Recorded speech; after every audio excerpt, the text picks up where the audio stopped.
विकास India news channel, शोध सत्याचा।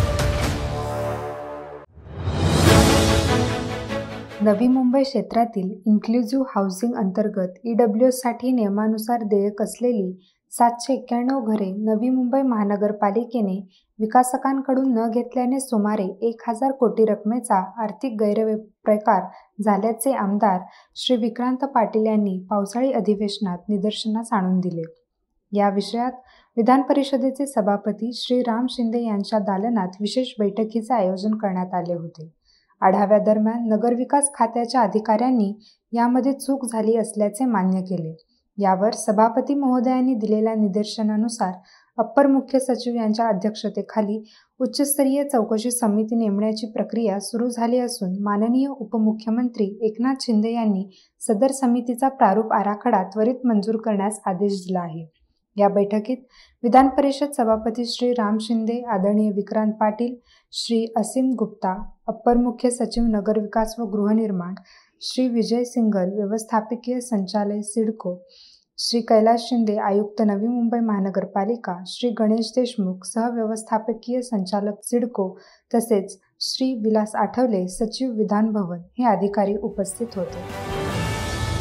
नवी मुंबई क्षेत्रामध्ये EWS अंतर्गत गरिबांसाठी 791 घरं इन्क्लुझिव्ह हाऊसिंग अंतर्गत दिली गेली पाहिजे आणि ती न दिली गेल्याने 1000 करोडपेक्षा जास्तच्या आर्थिक गैरप्रकाराचा विषय पावसाळी अधिवेशनामध्ये मी मांडला होता।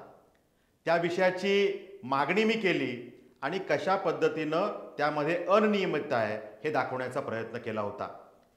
त्या विषयाची एक विस्तृत बैठक राम शिंदे साहेब, सन्माननीय विधान परिषदेचे सभापती यांच्या दालनामध्ये आम्ही आयोजित केली आणि त्यामध्ये या विषयाचा आढावा घेतला गेला। या विषयाचा जाब विचारण्याचा सुद्धा मी प्रयत्न केला आणि त्यामध्ये अधिकाऱ्यांनी हा गैरप्रकार झाल्याचं कबूलही केलेलं आहे।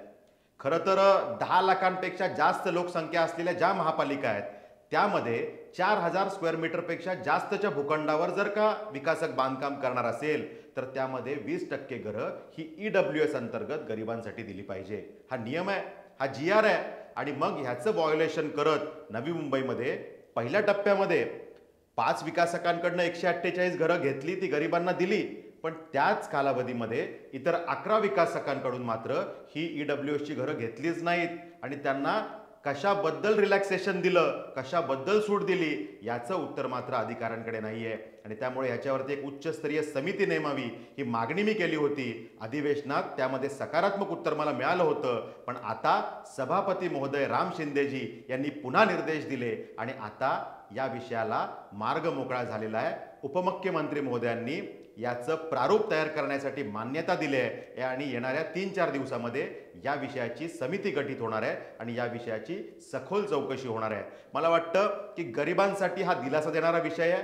गरिबांना ही घरं मिळाली पाहिजेत यासाठीचा आमचा हा लढा आणि ही मागणी आहे।